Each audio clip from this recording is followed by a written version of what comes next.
Hi, I'm Kat, marketer turned brand storyteller. And I'm Candice, educator turned entrepreneur. And you're listening to Not nice, clever. We're two introverts who speak on stages around the country and work with top personal brands who also unapologetically require 24 to 48 hours of recovery time on the couch in our favorite sweats. All Netflix and no chill. And to be clear, we're not quiet or nice. Together, we're redefining what it means to be an introvert who means business. It's time to show up and show off. Are you in?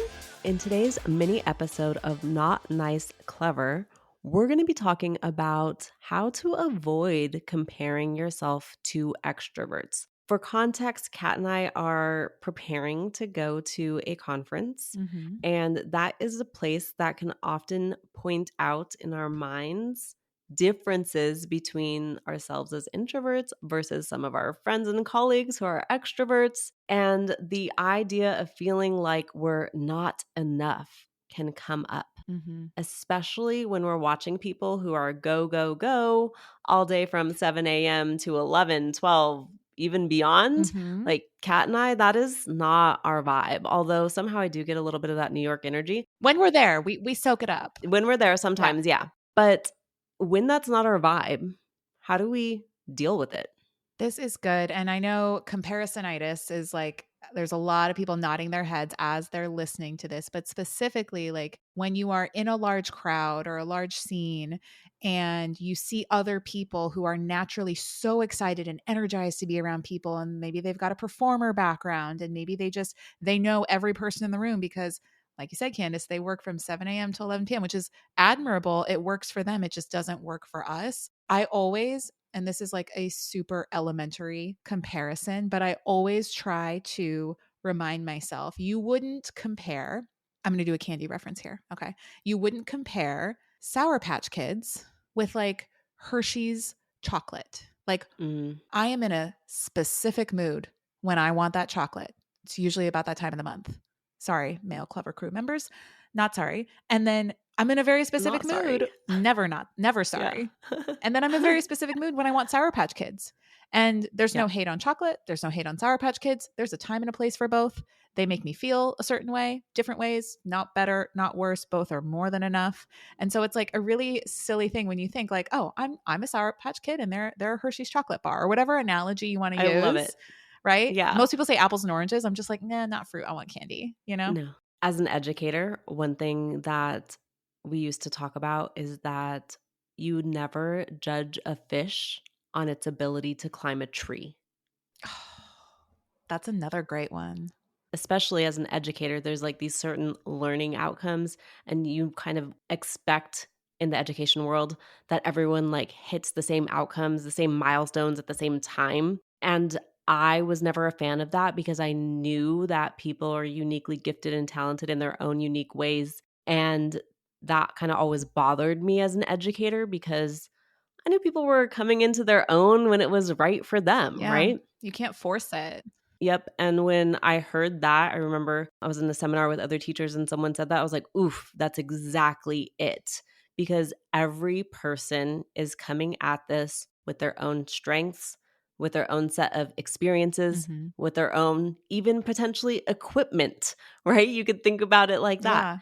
Yeah. And that allowed me to begin to recognize other people's gifts and talents along with my own and be okay that they're different. Actually be grateful that they are different.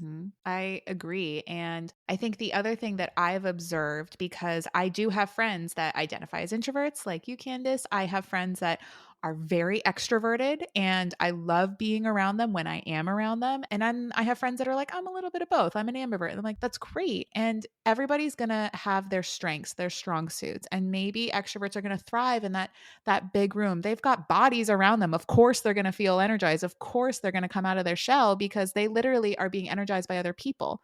That's literally the definition of being an extrovert. And then people who are more introverted, not to say, that you can't command a room, because Candice, we were literally just talking about the speaking engagements that you have coming up, that I have coming up, but know that you have an opportunity as an introvert to shine in one-to-one conversations or in smaller, more intimate groups, because you tend to listen or ask questions and lead with empathy more so than other people who are not wired that way. Again, not saying it's good or bad. It's just different. It's a different approach. Yep. And recognize that.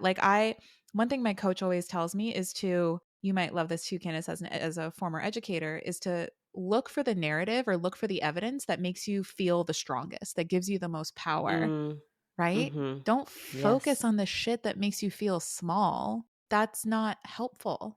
So, where can you shine? That's huge in branding as well. Yes. It's like focusing on what is possible, focusing on where you want to go Mm-hmm. rather than just what seems to be. Right. Or just looking at everybody else. I have this is like a little bit off topic, but I Oh, have a funny Dom no, story. take us down the rabbit hole. When I first moved in after we got married, I first moved in and I remember like putting kitchen stuff away in the kitchen. And you have to, for context, Dom already lived in this house. Okay. And I was moving in with She's him. coming in. So I was coming in like with all my own stuff and in the kitchen and whatnot.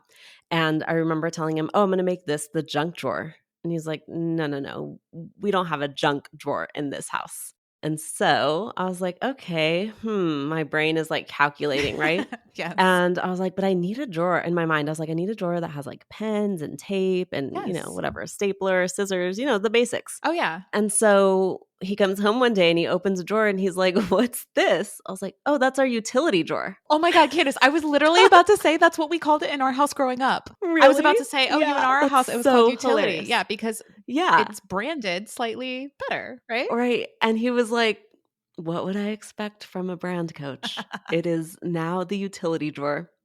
Got it. He saw me. He gets it. And so that's what it is. But it's focusing on the positive, Yeah. right? Focusing on how that's going to help. And it is a difference to think about it as a junk drawer versus a utility drawer, right? Right. It's slight, but it makes a difference to a copywriter. We know words matter. I know. There you Candice go. can see my face. You guys, if you're watching this on video, you can see my face. But I'm like language, words, they are like magic, and so yeah, just the little, because I think of, if anybody listening has ever played sports growing up or watches sports, there's the term, more so specifically in baseball, not necessarily other sports, but the term like a utility player. Utility player, you can put him at first base, you can put him at third base, you can put him in the outfield, you can put him at catcher, like a Swiss Army knife. Okay, maybe that's like another. We're just throwing all of the analogies to hope we make an impact on you in this episode. But yeah, it's just the utility drawer. It's got a little bit of everything. It's your Swiss Army knife drawer. Maybe, hey, somebody can rename it that if they're trying to struggle to convince their spouse to have them have a junk drawer in disguise.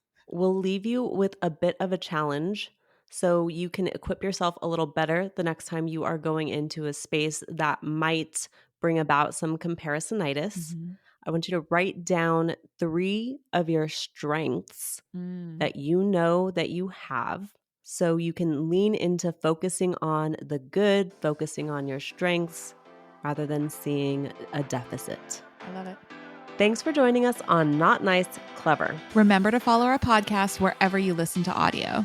And if you found today's episode valuable, please share it with your friends. No gatekeeping here. Remember, we love to see our clever crew grow.